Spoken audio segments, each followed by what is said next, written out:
A mediados de diciembre se reportó que por lo menos en ese entonces 1.700 maestros habían fallecido por coronavirus. ¿Cómo ha afectado al sector del magisterio esta enfermedad desde el ejercicio diario que practican los profesores hasta su situación económica y su salud? Vamos a platicar con el maestro Francisco Bravo, que nos acompaña en la línea. ¿Cómo le va, profesor? Me da mucho gusto saludarlo. Rocío, buenos días. A mí también me da gusto saludarte y desde luego a todo el auditorio. ¿Ha sido dura la enfermedad con el magisterio, maestro Bravo? Sí ha sido dura, no solamente por la cantidad de fallecimientos que tú bien mencionas que hay, sino por todo lo que implica, es decir, el suspender clases. Ha sido un acto sumamente fuerte, que ha afectado pues la labor de los docentes, de los niños, de los padres de familia. Recordaba hace algunos días que el 20 de marzo oficialmente fue cuando se nos indicó que las clases se suspendían y que se tenía previsto algo así como 2 o 3 meses, ¿no? Cuando más.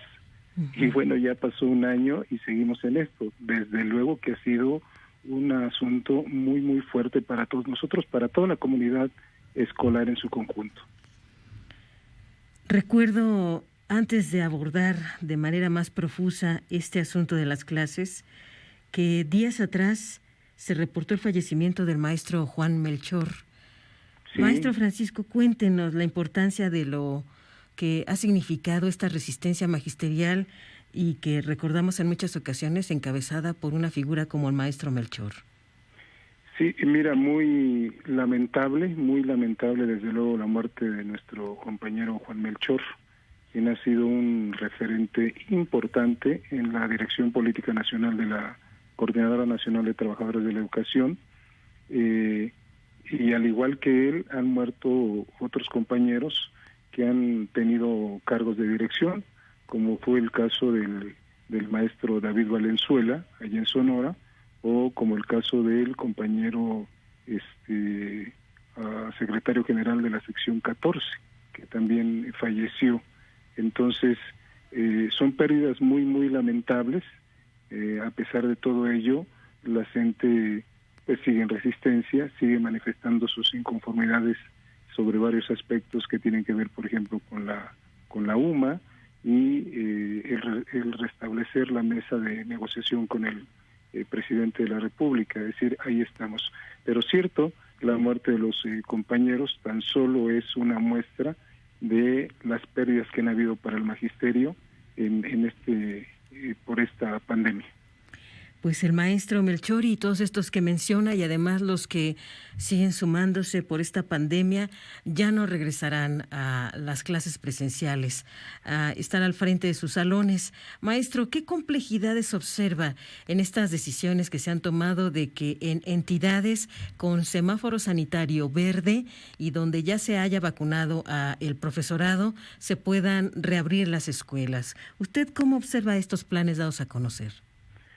Bueno, mira, es un tema extremadamente complejo. Yo diría que siempre que se van a tomar este tipo de definiciones se tiene que pensar muy bien y tener una ruta muy, muy, muy precisa. Y yo veo aquí varios puntos que habría que destacar. Uno de ellos tiene que ver con efectivamente esto de la vacunación de los maestros, pensando en aspectos como que en una escuela se concentra quizá el mayor número de personas en un día. Estamos hablando, para que tengan todos ustedes idea, en la Ciudad de México tan solo hay en educación básica, solo en educación básica, 4,000 centros de trabajo, 4,000 escuelas, vamos, y 3,700 particulares. Es decir, hacen un total de 7,700 escuelas. En cada una de ellas se concentran niños, padres de familia, docentes y bueno, todo lo que ahí está alrededor, ¿no? Como los propios vendedores, etcétera. Es decir, se concentra una gran cantidad de gente. ¿Esto qué quiere decir?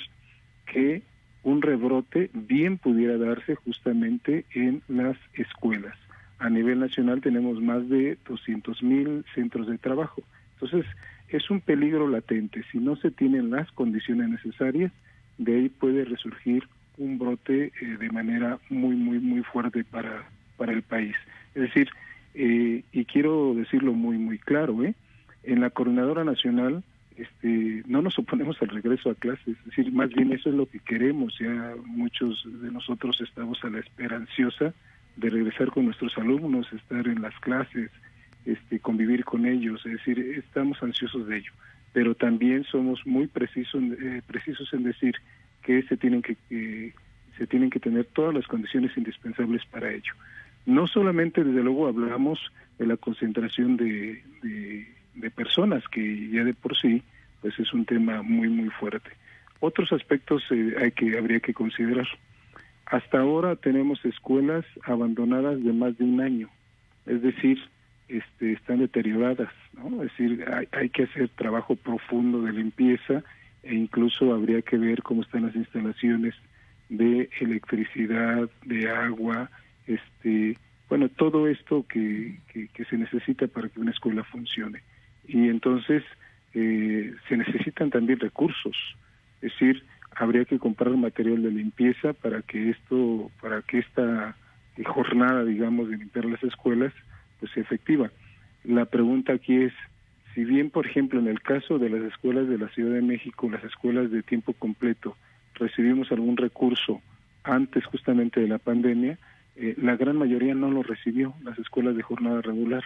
Entonces, ¿de dónde saldrán esos recursos para que se compren los materiales para limpiar las escuelas? Es decir, esa es una pregunta que hay que hacerse, sobre todo considerando que muchas de nuestras familias ahora se quedaron sin trabajo, tienen una posición muy débil, y entonces llegar y decirles, ahora me vas a aportar, es una situación no sencilla, y no tenemos hasta ahora un planteamiento al respecto de cómo saldrán esos recursos.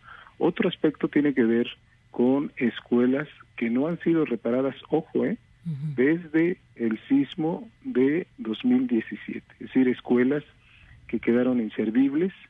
Nosotros, por ejemplo, tu servidor trabaja en la colonia Peralvillo, y ahí cerca de Garibaldi hay una escuela que no ha sido reparada, es decir, ahí está. Los niños están desde hace 4 o 3 años, más de 3 años, en otros planteles. Entonces, no se han podido reparar esas escuelas, y nosotros decimos, bueno, este tiempo hubiera dado muy bien para que estas escuelas hubieran sido reparadas y que ahora regresáramos en otras condiciones. Es decir, en el aspecto estructural, en el aspecto de limpieza, de recursos económicos, no nos queda preciso de cómo se va a dar esto. Y desde luego, seguimos teniendo escuelas que no tienen agua corriente. Iztapalapa, aquí en la Ciudad de México, es un caso muy claro, muy preciso de esta situación, de esta condición en las escuelas. Entonces, todos estos puntos tendrían que plantearse, tendrían que decirse cómo se van a resolver. Y el otro aspecto que no es menos atendible, o debe ser atendible, que es el aspecto propiamente educativo, propiamente académico. Mira, aquí, por ejemplo, se han acumulado varios casos. Los niños con los que jamás hemos tenido comunicación, por alguna razón, son niños que vivieron o vivían aquí en la ciudad, que se fueron a su pueblo y que jamás hubo posibilidad de contactarse, ¿no? O niños que no tienen la posibilidad porque no tienen los mecanismos, los elementos, las herramientas para comunicarse, y otros que hay que decirlo también, por falta de responsabilidad de los propios papás, a pesar de los esfuerzos que la escuela y los maestros hemos hecho por contactarnos con los niños ahí. En el caso de mi escuela, por ejemplo, tenemos ahora en este segundo trimestre a 18 niños con quienes hemos intentado de todo y no hemos tenido comunicación con ellos. Es decir, no hay manera de reintegrarlos a la vida escolar. Allí falta un planteamiento claro, preciso, de cómo le vamos a hacer, donde las autoridades obviamente planteen orientaciones generales, y la escuela, los maestros, tengamos que fortalecerlo. Tenemos el caso también, esta situación, se ha mencionado que cuando regresemos a clases los niños irán por apellido y que posiblemente irán 2 veces por semana, dependiendo de su apellido, ¿no? Es decir, un día unos niños, otros y etcétera. Ahora lo que te estoy comentando es que los maestros atendemos como quiera a todos los niños del grupo. Vamos, en mi escuela, por ejemplo, pudimos hacer una página web, y los niños se conectan a sesiones todos los días, ya tienen su horario, es decir, no andan buscando, sino ya tienen un horario, con todas las asignaturas que tenemos. Y entonces los atendemos diariamente, pero cuando se dé este cambio de modalidad, obviamente como los maestros vamos a tener que estar en la escuela, vamos a pensar que vayan 9 niños al salón. Al día siguiente van otros 9 y al día siguiente otros 9 o 10. Y entonces durante esos 2 días tendríamos que tener un planteamiento claro de cómo se les va a atender, porque los maestros vamos a estar en la escuela, no vamos a poder atender a los que se quedaron en su casa y a los que van a la escuela. Es decir, aquí yo creo que se tendría que diseñar un plan emergente que contemple todos estos aspectos. Como verás, el asunto no es tan sencillo, no es así como que se nos ocurre que vacunando a los maestros con eso se resuelve todo, no. Hay muchos aspectos que se tendrían que atender y que estos que te menciono son, digamos que los más importantes. ¿Estiman que en las próximas semanas o meses se pueda reactivar la mesa de negociación con el gobierno federal encabezada por el presidente Andrés Manuel López Obrador para poder plantear también todas estas inquietudes, maestro?